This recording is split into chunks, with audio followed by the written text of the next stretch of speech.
නරක් වෙච්ච මිනිසුන් පිරිසක් රැඳිච්ච අරුම පුදුම රටක් තියෙනෝයි මහ මුහුදින් වට කෙලිච්ච අඹ ගෙඩියක හැඩය වෙච්ච ඒකට මරු නමක් කියනෝයි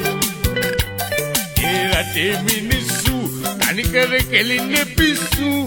ඒ රටේ මිනිස්සු තනිකර කෙලින්නේ පිස්සු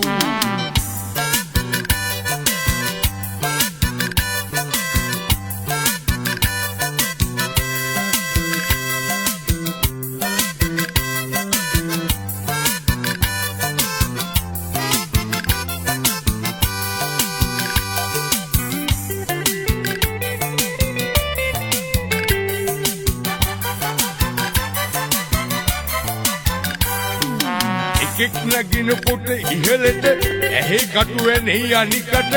අදීපිමට හෙලයි පහළට ඔයි නිස්සෝ සුදු සෝයට කොට කුස්සු වැඩ දෙනවා යමරේට සෙතක් වෙයිද රටකට ඔයි බඩට නැති වුණත් ලුණු කැඳ ඇඟට ඕනෙමයි විල්ලුද ඒකයි කලව සන්තෝෂයෝයි නැති බැරි අගහිඟ කම්මැද පිය සැකලෙට දුක් විඳ විඳ පෙන්නයි ලෝකෙට පරකාසයෝයි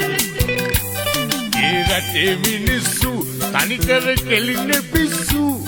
ඒ රටේ මිනිස්සු තනිකර කෙලින්නේ පිස්සු